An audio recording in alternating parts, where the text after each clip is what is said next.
Tasting Anarchy, your wine and liberty podcast. Join Mason and Jake each week as they try new wines and discover how much government is in your drink. Hello and welcome to another fantastic episode of Tasting Anarchy. Hopefully this one will get out. Yes. Last episode was corrupted by a power outage. Yes, Dark Tom Woods. Yes, So, that's right. Yep. when you told me the power went out, like I had this it's late for me when we record, and by late I mean it's 8:30. So for me it's late nowadays. So I was sitting there, I was just like, oh no, what if this is the start of like some psyops attack or something like that, or it's just some stupid like in my head thing, and I was just like, he doesn't live in California, he's not rolling blackouts, dude, get over it. Well, they keep telling us that we're supposed to, but yeah, this is the thing: is Texas is the largest wind energy producer in the country, and so we do have issues with that sometimes. Where I don't remember what they call it, but it's like where there's certain times where there's just an extended period with no wind, and that's the problem with wind generally, and they turn on natural gas as the backup, and occasionally there's some sort of disruption in that, but this wasn't the issue this time. This was a transformer blew down the street, which is funny. Is it's behind the houses across the street from me, but they didn't lose power. We lost power on our side of the street and all the way up Franklin, which is what the road that I live on, all the way up Franklin till about halfway to the other main road, and then everybody else had power. So it was just this one strip of houses didn't have it for some reason. Like, what? How is this routed? What the hell is this plane? Yeah, I mean, it's bizarre. Yeah. But you know what's weird too? So this is some personal news for, I guess, the audience. Is I'm also, I think, have foundation issues, but I don't. But it could be that the house, because we had such a long dry period, the house sank a little bit, and then we had a lot of rain really quickly, and they call it rebounding, I guess. The house, yeah. So it jumps, and then that causes cracks, and that's what the guy on the phone said. This is something we're getting a lot of calls on, but since we did a repair on the house before, it could be that that one of the pilings we put in is bad. He says that happens sometimes. You just get a bad piling, but he says if we did the work and the piling is bad, all this is covered. If it's some other problem, it's not covered. So. But they had a guy come out and do the water test to make sure that there's no leaks, because that's the first step. And of course, at first he was like, "Oh, it failed. You got some sort of major leak."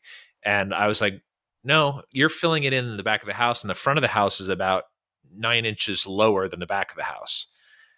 So all the water you're putting in the back is overflowing into the shower and toilets in the front of the house."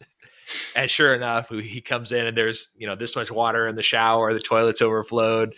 And it was pretty gross. It took us a while to clean it all up, but he was like, "Oh," and I said, "Yeah, I probably should have mentioned it. I didn't think about it, but because I wasn't sure exactly what he was doing." So the way I guess they do is they plug it so it doesn't go out to the sewer, and then they fill it up and then make sure that it holds for 20 minutes. Yeah, that's what they passes. Yeah, that's what they do in a house inspection. Not like when your house is being inspected by like the city or whatever. If you're building a house, it's like a pressure test is what it's called. Yeah. So like they will block that, and then they, especially if it's a 2-story, they'll kind of not overflow at the top, but like flow the pipes to make sure they hold. It's not a bad concept to do, but it's like one of those, again, how much government's in your house, where it's just like I want them to do that. I don't need you to check the fact that.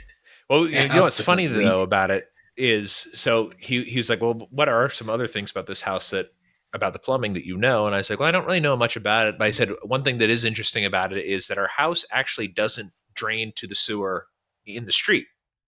It goes under the house behind us and drains to the street back there, which is at a higher elevation than our house. So it has to push the water uphill. And he's like, "Why?" I said, "It's the way it was built. I don't know." But I said, I found that out because I assumed that the water just would go out to the street downhill.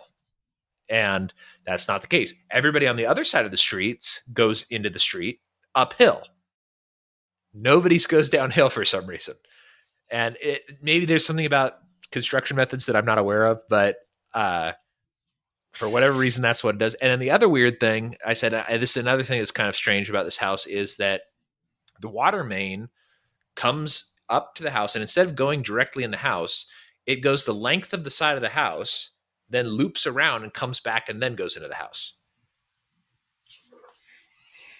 And he's going, well, why? I said, again, I don't know. My assumption is that there used to be something back there that they were trying to get water to, and they took it out. I think your house had, and I think I think you saw it. It had like an irrigation system. Yeah, it used to have sprinklers, and my assumption is that's what used to be there. Yeah, that would be my assumption, is like the guy who built the house had the sprinklers put in it at the same time, so they linked everything. Right. My kind of thought would be like, so you know how like pipes have to have like the U-bend to stop the sewer gas and stuff? Right. Maybe it has to push up to stop, because like if it was going extremely down, yeah, because like it is a pretty high pitch down, the thought might have been there would be like more gas that would off vent into the house, and if U-bends and stuff weren't required at the time, that might have been like a mechanism to stop that, because you would naturally have like low pressure kind of sit in all of the, not low pressure, but like the before the pressure was enough to go out, would sit right there. But still, like that's a good thought. I'm not really sure, but the good news is that there was no leaks. Yeah. And now the foundation people have got to come out and look. And but that's a long story of saying that like there's just weird stuff about this neighborhood and this house that like we just keep finding out, like these bizarre things. Like one of the things we also found out about this foundation thing is you're supposed to water your foundation in Texas, or in this part of Texas, and I had never heard that before. And the guy on the phone, he goes, "Are you from California?" And I said, "Yeah." And he goes, "Yeah, they don't do that out there." And I said, "Well, why?" And I said, "Is it because there's fewer slabs, or what's the deal?" And he goes, No, there's plenty of slab houses out in California, but your ground is already dry, so it's compacted when they build a house.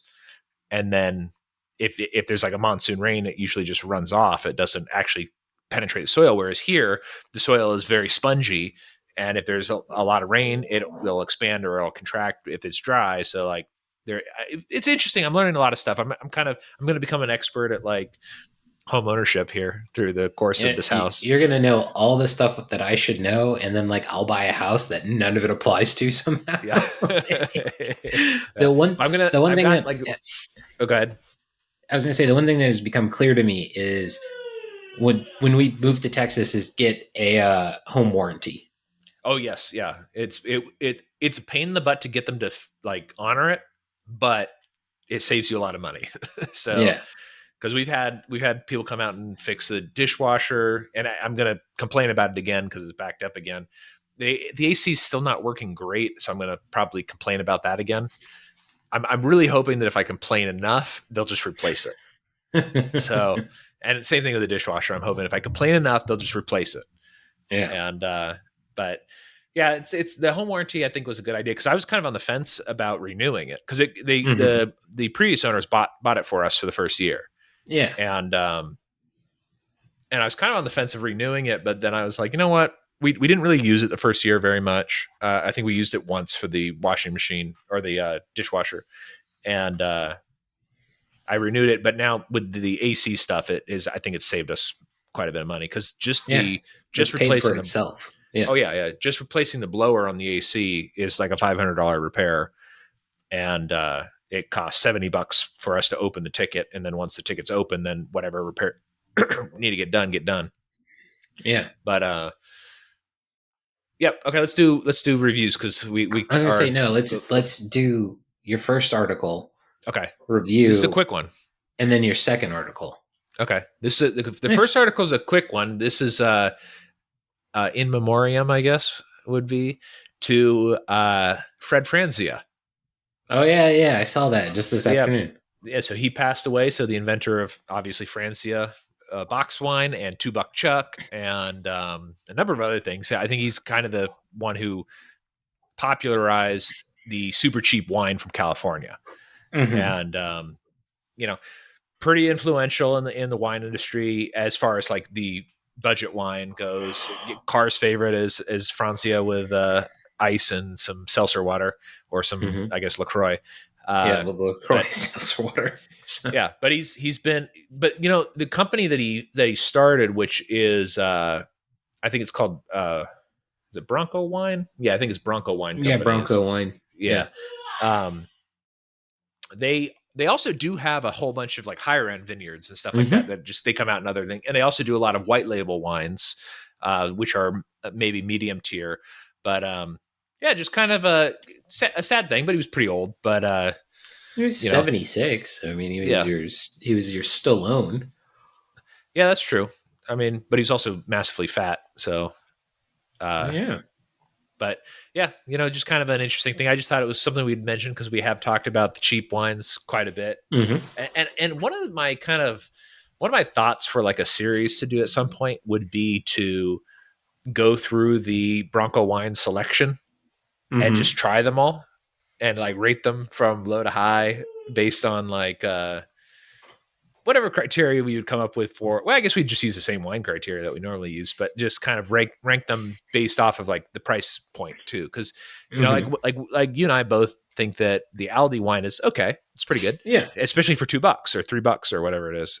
But, and Francia, they've got their box wine is fine. Their I'm black not, label is not bad. yeah, that's pretty good actually. Um, there's another one that they have that is not Francia. I can't remember what it is, but it's another box wine that they produce that's pretty good. Hmm. It's not black Yeah. box, but it's I don't know. It's one of But those. It's one of those things where clearly he was doing this to make a profit, yeah, but it was also very clear that he did like wine and he wanted more people to drink wine. right. One, so he could make money, but like also to appreciate wine. But he's like, Yeah, hey, if you want to drink wine, but you're poor, like I have a product for you. And then yeah. if you want to move up the tier, I have a product for you. That's kind of a like he's kind of like had something for everybody. Well, that's one of the things I really liked about the article that I read regarding this was that they really did play up his entrepreneurial spirit, and that when he entered this wine sector or whatever of the super cheap wine, first of all, California wine was not super popular yet, and second of all, there was no cheap wine. Mm-hmm. There was like hobo wine and things like that, but like for the most part, this was quality wine that was very inexpensive, and there was just that market didn't exist. He was just trying to get these cheaper non Napa grapes mostly out of California to kind of showcase, look, we can produce decent stuff and it's extremely Mm-hmm. affordable. So Yeah, and consistent too. yeah, It's exactly. like Extremely that's consistent yeah, and consistent from year to year, which is pretty amazing. So, yeah, uh, yeah, but I thought that was that would be a nice mention, but it's a quick yeah, article, exactly. and it struck me, and I was like, oh, you know what, we need to talk about that a little bit. Yeah, I mean, especially because we have talked about it. It'd be a little different if like we only ever drank like $100 bottle of wine. Like, oh, the friends you go, Yeah. No, yeah, aren't I you an mean, asshole? I actually I think that Franzi is fine. I Yeah. like there's a couple that I like. They also, like I said, I would have to go look up what they all are because I don't remember. But the company has Hmm. regular tier wines as well, Yeah, and that I've had and are fine. I think they have some Um, high end ones too. I just they don't. do. I don't It's know. I don't remember what they all are. I might look them up while you're doing your beer Yeah, review. let's look them up. We'll do. Let's look them up for next time, Okay, yeah, we can do that. and maybe we can try to find like a mid tier. Like maybe like get like a mid tier from them or something for next week. Yeah, Kind of that'd as be kind of a fun. in memoriam, but like also like if you didn't know, sort of Yeah. thing. Okay, yeah, we'll So do that. Let's just try that. I'll see if there's something like at Kroger or Total Wine that's easy for us to both get. yeah, sounds good. So my I was talking to briefly talking to the Treason Boys about a beer I got. So I got Farmhouse Pumpkin. So it's by Hardywood, which is the brewery in Mhm. Richmond. They're like I I think they have the best like craft not craft, but seasonal beers of the Virginia beer companies. Like Okay. in Virginia, like they do a blackberry that I really, really like. This farmhouse pumpkin is probably my go-to fall beer, but I can't have any more of it because like it's 8%, and I drank 3 of them yesterday, and like at 2 I was like, okay, I feel good, I shouldn't have any more, but it was very early in the day still, so I had another one, and I was just like, I also ate Domino's because it was the next door neighbor kid's birthday party, so like I had some pizza, and I was just like, that tore me up for the rest of the day. But that was my own stupidity. Nothing to do Yeah. with like the beer itself, really. So, but this is a Walhulian style farmhouse ale brewed with pumpkin and spices. So their description is Hardywood Farmhouse Pumpkin is brewed with a classic saison yeast, Virginia grown sugar pumpkins from Grandma's Pumpkins, Midlothian, Virginia, whole nutmeg, clove, and allspice from CF Sour, Richmond, Virginia, and fresh ginger root from Castlemonte Farms, Powhatan, Virginia. Our farmhouse ale presents a soft mouthfeel and balanced rustic fall flavors. And What it is is what is in Midlothian that we know, or not Midlothian? What Midlothian's here? I've already replaced it. There was one of those yeah. names sounded really familiar that we know. Well, Midlothian is like your former place of employment. My current, we had a bunch of clients in Midlothian, and I Oh, mean, maybe that's there's, what I'm thinking. it's Yeah. not like it's not an unknown town, but Okay. um, yeah. So very, very much pumpkin flavor, and not that like real pumpkin flavor. So one of the things that most people don't get is like when people are like, "Oh, it's pumpkin spice." Yeah, it's spices you use for pumpkin. Now, Right. this is a pumpkin ale that happens to have the pumpkin spices with it as well. Okay. Um, And it's actually a pumpkin ale, which is pretty neat. yeah. So Yeah. like Wahulian, which is like the Wahoo or like whatever, it's basically like in Belgium. Saison, that's kind of where that yeast is coming from. So Mhm. it to me it was more it was like more toward a quad, not like a quad in like the aggressiveness or a tripel, but like less saison flavor, and that 8% alcohol or 8 excuse me 8.5 21 IBUs if you care about that, but it was Yeah. one of those really solid beer. I had the first one room temperature, the next one cold, the next one room temperature, and the last one cold, and they all kind of express differently. But what's great about Hardywood is they tell you like on the glass, pour slowly into a stem glass, savor at 40 degrees. They give you a lot of information about like how to serve it. They even have a picture like of like I don't know if you can see it, but they when they say serve in a stem glass, they show you what glass they're talking Oh, about okay. on the can. So That's it's kind of kind of cool. like yeah, and they all of their seasonals that I get generally have this kind of very nice white and a base color. So like this one is like a wood color, and this one's got like wood grain here. But like the blackberry one has the same kind of like pencil like or charcoal like sketch, but in the same color scheme. But it's in like blackberry color, Hmm. like blackberry syrup color. So they all kind of seem to have that. They have like their peach tripel. I think I reviewed that a while back. Again, was super awesome summer beer. Again, way too alcoholic. Drink way Yeah. too much of it in one day. But yeah, it's like Hardywood is one of those breweries that like I'm off this week. If like like my wife and daughter were out of town, I'd probably go up to Richmond for the evening and go to Hardywood, like and have a good, just see what they've Yeah. got because like it's just a very pleasant beer company that I've had, and I think like they have like an IPA that's kind of like their standard beer, but like I don't Hmm. know any of their standards. It's all their I think, seasonal stuff that I do. if I'm not mistaken, they have a pilsner Yeah, that I've I think they tried. have the Richmond Lager. They saw Hardywood.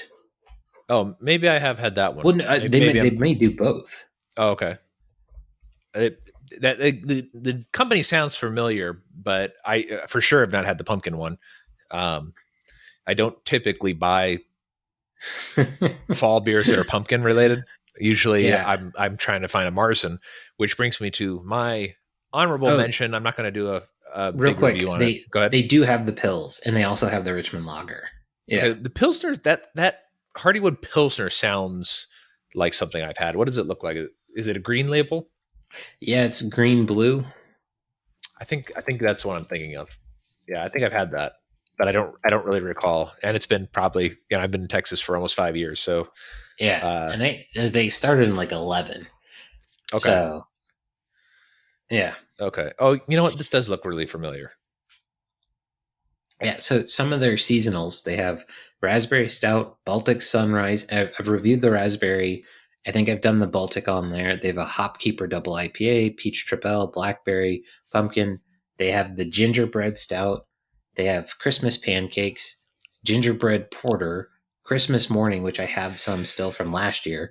That one wasn't super great, but then they have like a bourbon barrel series of like kind of all of those. Okay, interesting. And then I think you and I have done their Cuvée Gold barrel aged golden ale. At one point, I think we had that together, but maybe not on the show. Like they're Okay, just an interesting brewery. yeah, So yeah it sounds pretty good. There's a yeah, lot of really good breweries out there in Virginia. there are. I So mean, Virginia's got some good wineries, but Virginia has some like really strong breweries that have stuck around a lot longer than I would have thought. yeah, yeah. Well, let me give my honorable mention because I'm not going to do a long review. I've been on a Mm-hmm. quest, as you know, and probably the listeners don't know because our episode was destroyed, uh, to drink all of the Oktoberfests. And so one that I picked up that I had not had before, and so I was like, oh, you know what? I don't think I've had this one. Is the Yingling Oktoberfest, because Yingling now has a brewery here in Fort Worth, Mm-hmm. and the honorable mention will be that it's I feel the exact same way about this as I do about Yingling. It's good. I would have it. It's cheap, but there's nothing super amazing about it. It's just I like it. I'm happy to have it. At the bar that Car and I go to, sometimes it's like $3.25 or something for a pint. Mm-hmm. So Yeah. it's like super cheap, but also like it's not something I'd go out of my way for exactly. Mm-hmm. But I liked it. And so I think it was worth an honorable mention if anybody's interested in check it out. It's a Marzen beer, so How that's did kind of what you? I've been. Yeah. Mhm. How did you serve it? I had the first one warm because this is what's interesting about Kroger. They don't have any of their Oktoberfest beers in the Mm-hmm. freezer section or in the refrigerated section. It's all stacked up in a big pile in front of the refrigerated section for some Sounds like reason. Kroger. Yeah, which is weird. So I think one company's Oktoberfest is actually on the shelf, and the only reason it's there, I'm pretty sure, is because they have I've talked to the person in the beer aisle several times. They have like a representative who represents a certain number of local companies, Mm-hmm. and they come there and they front and make sure that those beers have what they want showing. Yeah, So I don't I'm know what you sure. call that job. I'm sure Sam Adams's Oktoberfest is in the freezer section too. Yeah, probably it is, but I have not tried. I didn't look for that one yet. Yeah. Who else also has a Oktoberfest that is not in the refrigerated section is surprisingly Shiner. It's in the stack, and also Karbach, which is another big brewery out here. Uh, Mm-hmm. they make Hopadillo is like their signature beer, but they also have a decent Marzen beer, and it's also not in the refrigerated section. The one that does actually have it in there. The other one is Alstad, which is down in Fredericksburg. Um, Mm-hmm. Very good brewery if you want just German styles. Was They're that's the all one of you were their talking beers are about good. going down to visit? Yeah, yeah. We went down Yeah. there, yeah, and they have like German food at the restaurant, and Oh yeah, yeah, yeah. yeah, it's really nice. It's a really cool brewery. It's like done up like a big castle. Um, and there's a tractor museum I told Rollo about right outside in front of it. Mm-hmm. So, uh, Nice. but they make just all of their beers are there's nothing like fancy. It's all standard German beers. Mm-hmm. and just straight up, this is a German beer, and they are all extremely high quality, just good German style beers. And have you done their Oktoberfest yet? Yes. Yeah. Okay. And I have the same thing to say about it. It's a high quality Marzen. It's just like all of their other products. It is a great representation of German beer to me. So nice. And it's made by Germans. Fredericksburg is a German town. So Mm-hmm. that family came here a couple generations ago from Germany. Yeah. So it's just cool. It's a cool place. Yeah. So you had one cold or one warm, and one warm because I wanted it. I got it. I went specifically to the grocery store because I wanted some beers on Thursday, and it was room temperature, I guess. So whatever the room temperature of Kroger is, which is colder than I like it, but I had it at that temperature, and then and so this is I've actually noticed this with Yingling, just a regular lager, is that warm, their lager has some sort of like sticky aftertaste that I don't care for. Interesting. Yeah, I drink it warm all the time. So okay. There's some sort of additional flavor to it that I've noticed is only when I'm drinking it warm or room temperature. When it's cold, I think it's a very refreshing, delicious lager that is, or very good lager. Like it. Yeah. But this warm had that same thing. It's some sort of flavor that's present when it's warm. That's like sticky is the only way I can think of describing it. To me, it almost sounds like the carameling flavor. Like could be like to me, standard Yingling has like a caramel flavor when it's warmer. Yeah. So like maybe that might be something. And maybe that might be. Yeah, I don't like that flavor for some reason. But then I had it cold out of the freezer because I put one in the freezer for these days I don't get sloshed and drink a 6-pack every single night. So I put one in the freezer and then pulled it out before we went to bed, and we're watching Once Upon a Time. You know that show? I think it came out in the early 2000s or mid 2000s. I don't know. I'm not sure when it came out, but we've been watching that lately. So I got one more out to when we were watching that, and it was ice cold, and I thought very good. Now, like I said, I probably won't just buy this again. Just because there's a lot of other ones for me to try, and this one was good. If I really, really wanted a great Marzen beer, I'd probably get Alstad or I think the Karbach one is really good as well. Okay. And then there's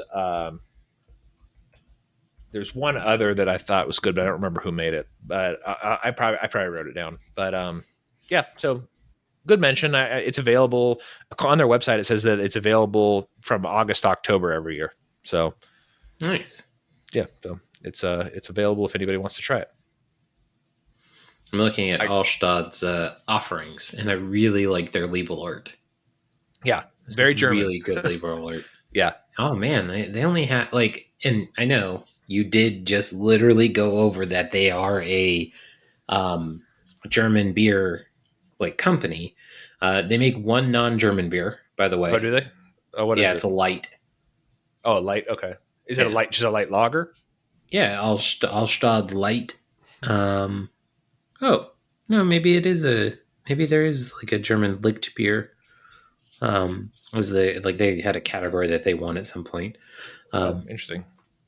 But yeah, they have the light beer, a lager, a Kolsch, an amber, a Hefeweizen, and an Oktoberfest, and that's it. And that's very kind of impressive to stay just that.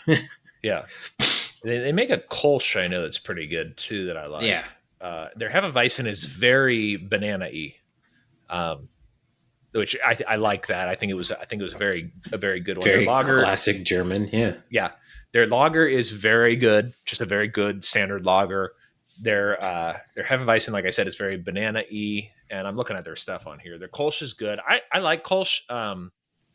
It's one of those that's kind of a you got to be in the mood for it.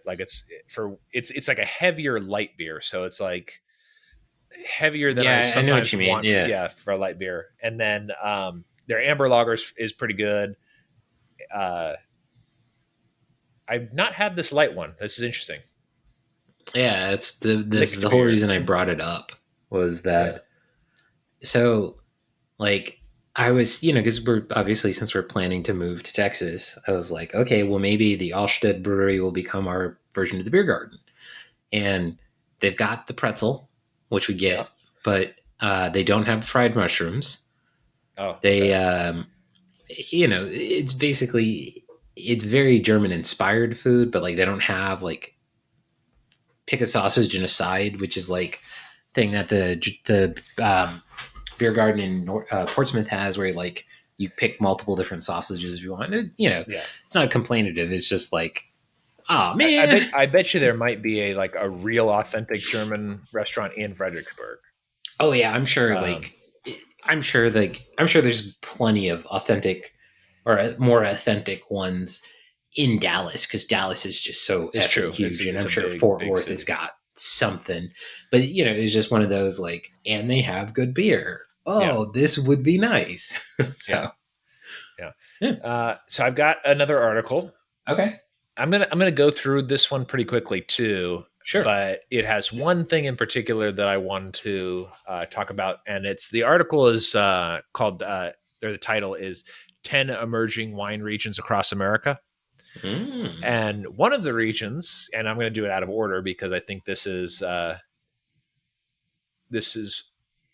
right up your alley. Is I'll give you a guess. You go I'm camping gonna. there. That's the hint. This is the Eastern Shore. That's very Yeah, interesting. yeah. So the Virginia Peninsula uh, is they're Wait. saying The Virginia Peninsula or the Virginia Eastern Shore? it just says peninsula. So Well, maybe I have the them confused. peninsula is like Hampton and stuff, because It like the says Eastern Shore doesn't. James City, York, New Kent, Charles City. Yeah, that's Is that Hampton? well, it's west of Hampton. How is that a peninsula? It is because it's between the two rivers. I got to see this, Yeah. man. I you know what I lived there for a long time, and anytime anybody ever said the peninsula, I thought it was the Eastern Shore they were talking about because Yeah, the Eastern Virginia's Shore got is a peninsula. Oh, I yes, guess it is. yes. Yeah, I guess it is a peninsula. Well, so like there, you know, so like where Tappahannock is. Yeah. So there's like three peninsulas in Virginia. So like there's the one with Hampton and Williamsburg. There's the peninsula that's right above it's the I believe that's generally called the Upper Peninsula. But then like there's a peninsula above it. Okay. Huh. So Well, that's weird. that's Okay, funny. well, so this ruins my surprise, but apparently the Virginia Peninsula is an upcoming place, and it's not the Eastern Shore. Uh, Yeah.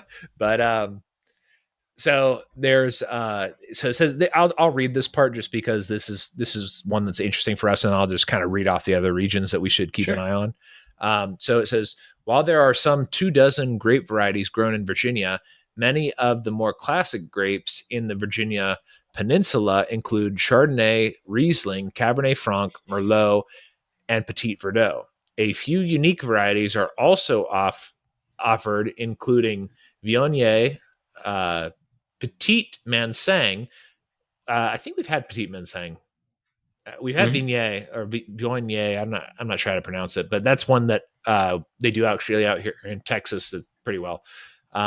Albarino, which is also one they do out here in Texas really well. Mourvedre, which I'm surprised that they have that there, and also Tannat, which I'm also surprised they have out there. But because it's a very different climate. Tannat Mhm. and Mourvedre I kind of associate with like a drier region, and Yeah. it's very very humid in that part of Virginia. So Well, it's interesting. they probably have either good crossbreeds on the Yeah, vineyard, or they probably clip the clusters so they don't it could be. Yeah, bunch as much, right. which would lower fruit production probably. Um, That's true. but But they have a lot of one of the things that we discussed before that Virginia uh they it really apparently a lot of the issue was the lack of refrigeration. mm, So it was the humidity didn't really affect it on the vine so much as once you were trying to process it, it sitting off the vine ended yeah, up being the problem. And now that they have refrigeration, it's a little bit easier for them to do that. But it's also there's it gets moldy and mildewy from the humidity hmm if they're very tight clustered type grapes. yeah, Um, I'll read off the other ones. But this Sure. one's pretty interesting too, and I don't know how to pronounce it, but it's Ulupalakua, Hawaii. So Probably how it's pronounced. yeah. Hawaiian is very much like that to me. Yep. And it's interesting. They did make some interesting points. I would have not also put Hawaii as a wine growing region, but they did point out that it's volcanic soil, and volcanic Mhm. soil does produce pretty unique grapes. And also there is some altitude in Hawaii. Oh, So there's a if lot you of diurnal temperature and yeah, stuff too. exactly. So if you get up high Yeah. enough, you get that diurnal shift. So it's interesting. I'd be curious to try something from Hawaii. It's just interesting. Yeah. Then they also have actually we've had a wine from here, or at least I have it from Verde Valley in Arizona. Yeah, I've Uh, not had any. okay, I've not knowingly had Arizona wine. yeah. So I no, actually, I think that Ricky got his from New Mexico, not Arizona. But I think Yeah. when we drove through Arizona, Victoria and I had something from Verde Valley. Mhm. Then the lower Long Tom, Oregon. I don't know where that is, and that's my neck of the woods. My Yeah, it growing is. up grounds. I have no idea where that is, but it says that it's between Corvallis and Eugene. So, and I know where both Corvallis and Eugene are. Yeah, I'm trying to pull up a map of it quickly. Yeah. Uh, and DuckDuckGo is just sucking nuts on it. So Well, what they mentioned here, and I like Oregon wine a lot, is basically it's popular for what Oregon is popular for, which is Pinot Noir. So Mhm. and Chardonnay. So that seems to be what they're going to be growing. But it also says that they are doing Riesling and Pinot Gris and Sauvignon Blanc there, which are also all whites that I like. So I'd be curious to try those as well. Not to interrupt, but to interrupt. Yeah. Like when I googled it, or like DuckDuckGo'd it, and I put map, the first thing that came up was actually Lower Long Tom AVA completing the map. Oh, interesting. Like Okay. completing the map.org. I don't or .com. I don't know what the hell that is, but they're just like, oh, Yeah. AVA. Neat. Then we've got San Luis Obispo in California. Not what I would have. I Yeah. would not have pictured that either. I have I would say negative opinions of San Luis Obispo, but like just not what I would think of as a wine place. Yeah, and again, not negative, but like not Yeah, overwhelmingly positive. right. Yeah, Yeah. is San Luis Obispo where they do the Artichoke Festival? I don't know on that. Oh, okay, I can't remember what they do there. Then the other one was in also in California, West Sonoma coast. So I guess it's Sonoma, but I guess this was just a part that is slightly different and is up and coming. Then another place in Oregon, which is Mount Pisgah in Polk County, Oregon. I don't know where this is. This is north of the Willamette Valley, it says. And Polk then another County, Oregon. California, Paulsell Valley, California. And then Rocky Reach, Washington. And then Upper Lake Valley, California. So these are all regions. We kind of expanded on the ones that I'm most interested in, but they're all regions I think we'll kind of keep an eye on. The ones in Yeah. California, with is what we talked about last episode. The last episode is like just everything is on fire, and like my sisters were actually just texting our family chat about there's a fire right near where Jody Beth is now, and so it's just they can't. And actually, Jesse they lost power, and she says that it's been very windy, so they turned off the power because PG&E can't keep the lines clear, and they're worried about the branches falling on it and starting a fire. So you got to go. So you live in a first world country, but you don't get power. So Yeah, and this is one of those things that like we never lost power when I was a kid. Like it's definitely something that's changed. Like well like something is wrong with California. yeah, well like you remember like Greg Davis was like Yeah. particularly blamed for the rolling blackouts, Right. which were like That this. was the Enron thing, wasn't it?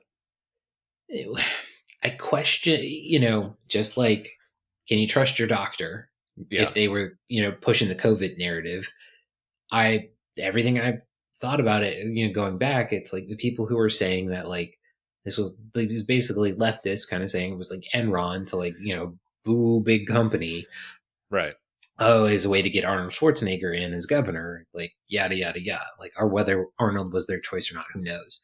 But like that was kind of one of those ones where like that's what I've always understood. It was like mainly Enron selling the power away, and I think the statistics bear that out, Yeah. but I don't know for sure. But I mean, it's like also, the thing that drives me bananas, it's like, oh, Diablo Canyon needs how many billions of dollars to stay Yeah. operational, and it's like the thing cost billions of dollars. How can Yeah. it need billions of dollars to stay operational?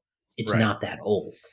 Like the Surrey and like Lake Anna plants in Virginia don't get billions of dollars to stay in operation. Right. And like, like not that California isn't important, but Yeah. to the health of the state, it's like they all live in fucking DC. They're all getting like Virginia needs to be powered.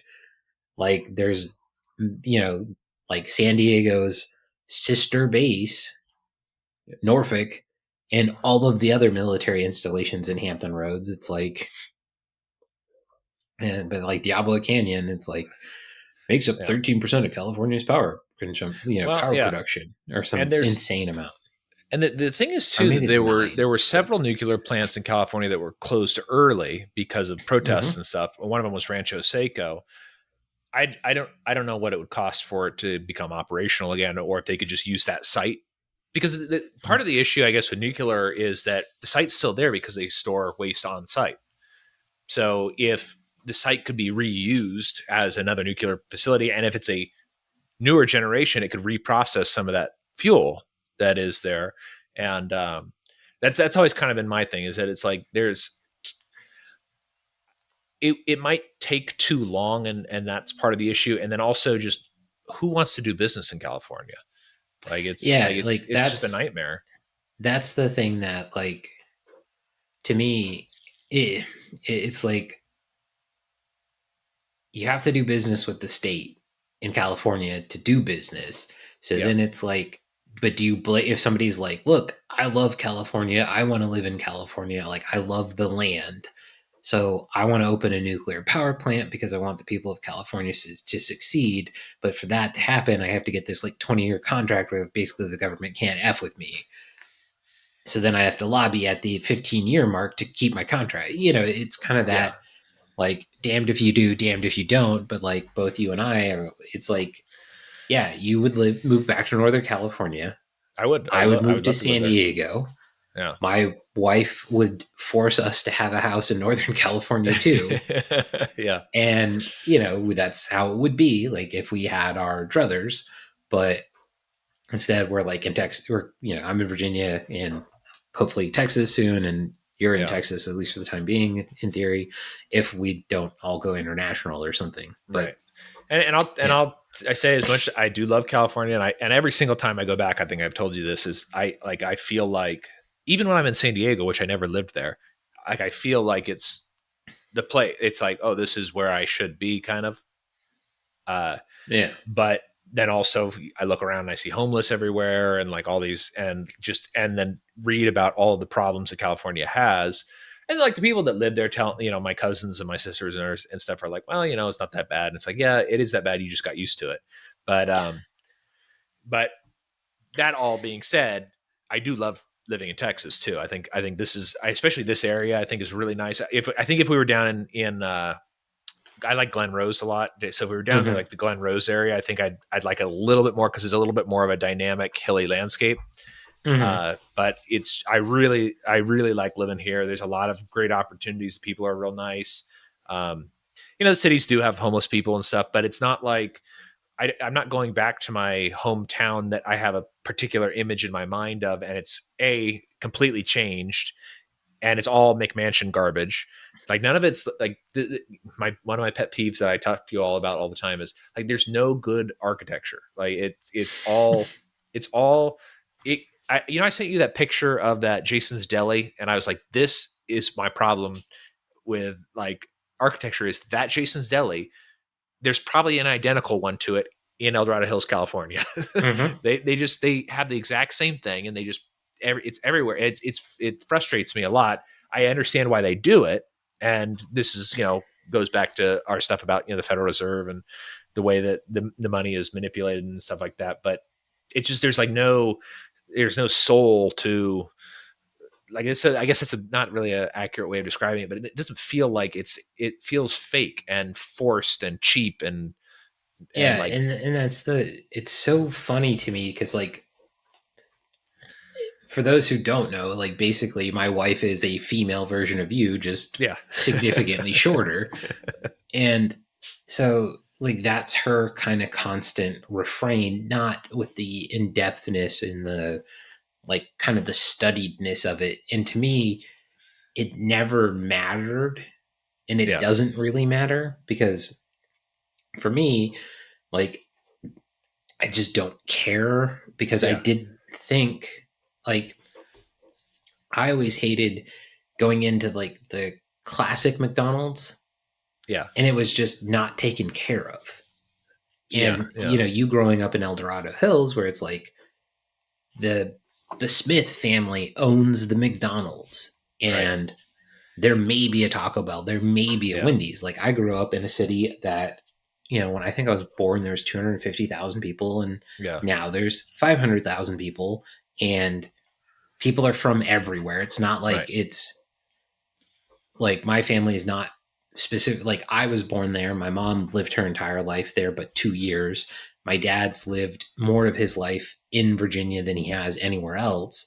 But like I'm from Virginia. So to me, but like where I'm from in Virginia is not like the middle of nowhere where it's like the Piggly Wiggly and that stuff. It's like there's 7 McDonald's and now, so like I'm not like to me that like classic architecture didn't mean anything because it was so developed in these are the 5 home styles in the neighborhood. Yeah. And like, it's like driving around my parents' neighborhood. It's like you got the L shape, you got the L shape that somebody added an extra garage to. You've got the ranch, and then you've got the 2-story. And like there's just different combinations on depending on what you picked from the catalog in the neighborhood.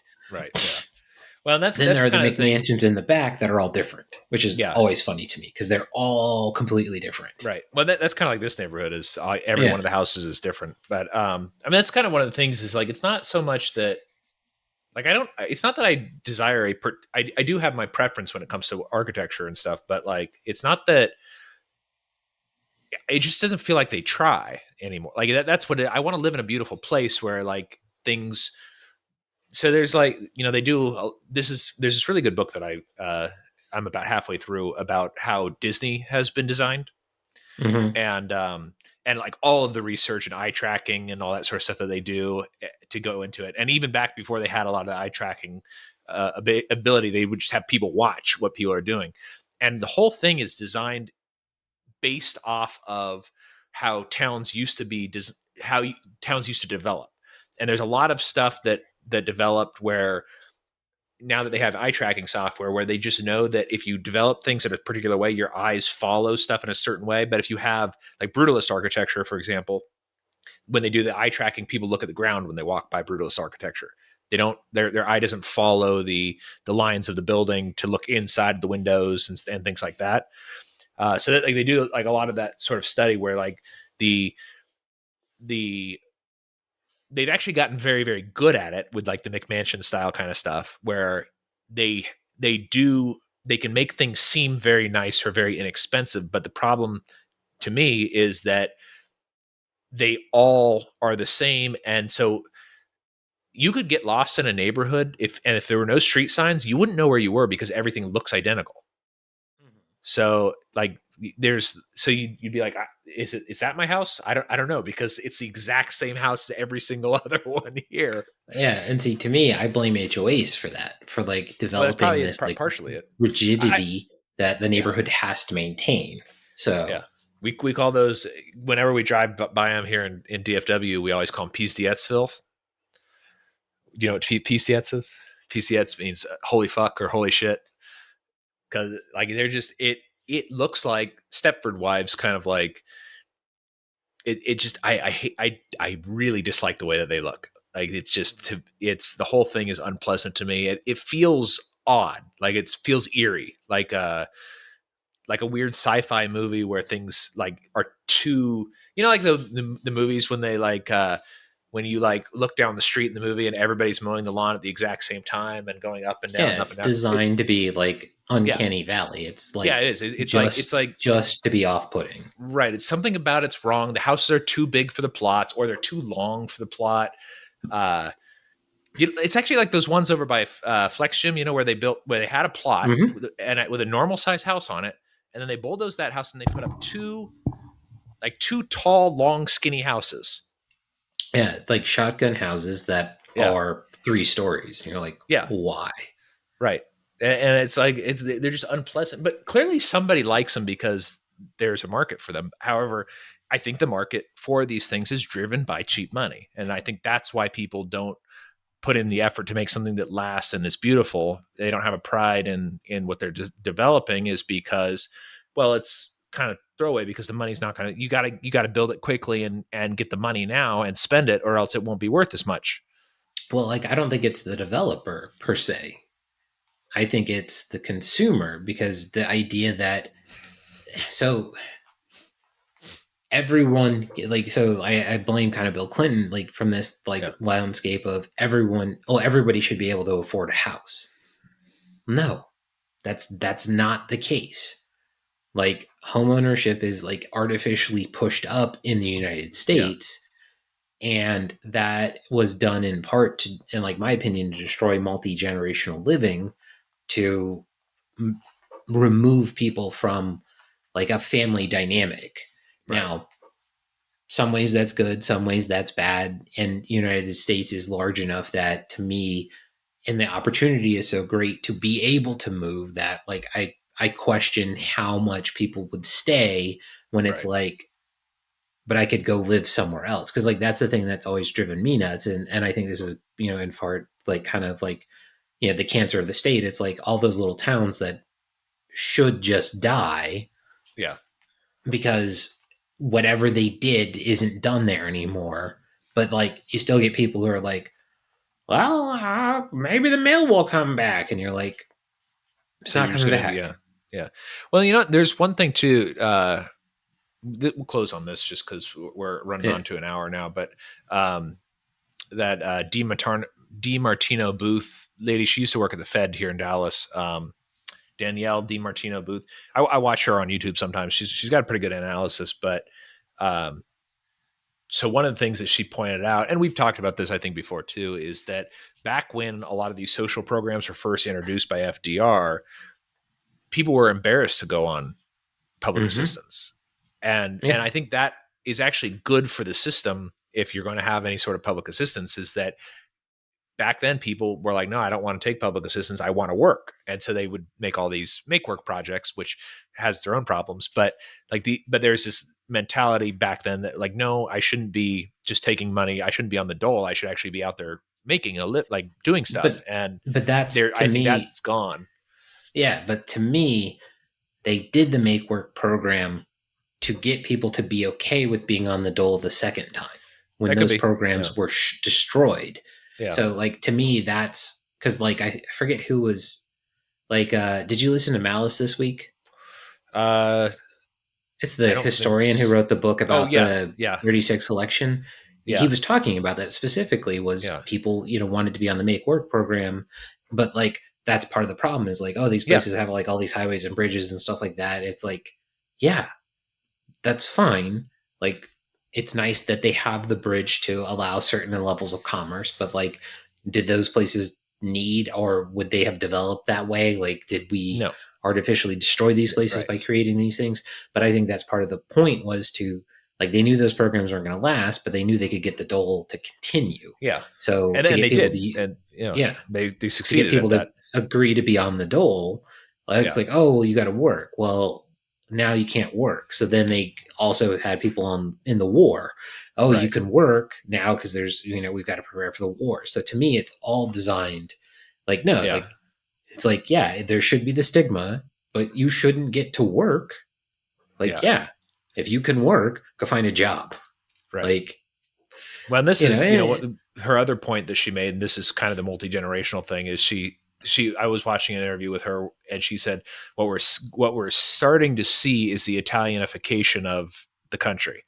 And the guy goes, haha, what's that? And she says, well, basically, we're seeing this huge uptick of retired people with millennials that are like our age who have no kids moving into redoing their basements, moving the retired couple down to the basement and giving the house to their kid so that their kid will have grandkids. And so he said, and she says that because of her prediction for the future, and it's kind of in alignment with a lot of our predictions too, is she says, like, economically things are going to be so rough that that's just going to be an economic necessity, is that like you won't be able to buy a house.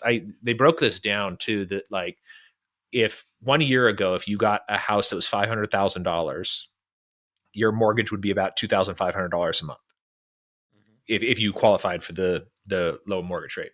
Now, to maintain a $2,500 mortgage, you would only be able to get a $350,000 house. So housing prices either have to come down to match that, or people are going to have to get used to having less. And uh, and a lot of this is, I don't know what the correct desire is. Like our house is, I'm very happy that we have the house that's this size, but also like I think we kind of came to the realization over time that we really didn't need a house this big, and it's actually a lot of work to have a house this big when you don't use it. So, but at this point, where I'm happy with the house. I like it, and it's a unique house. It's interesting, and it meets a lot of the criteria that I like. But that kind of the idea though is if we are trying to get, mortgages hit 6.3% this last week, mortgage rates, and so like this and when we got our house it was under 3. yeah, So like there's been more than a doubling of interest rates, which just makes everything so much less affordable for people who are looking to buy a house. But kind of back to your point though, is that maybe you shouldn't have a house, or maybe you should live with your parents and split that cost. Like we have although she's not really helping us with any costs, but she does cook food for us and does the dishes and laundry and stuff like that. So that's helpful. Um, and so we do have that, but I think that's DeMartini Booth was saying that basically she thinks this is kind of what's going to be happening, is because millennials are failing to have children. Their parents, who are boomers mostly, want them to have kids. They want to have grandkids. So they're like, what's preventing you? And the standard millennial response is, I can't afford it. I can't afford to have kids. So, that's kind of they got to figure out a way to make but it. they have a new iPhone. They have a new computer. Yep. They are wearing Yeezy sneakers and like, or they're 35 and they still play with Legos, which I don't blame them. I like Legos, but like, I there's like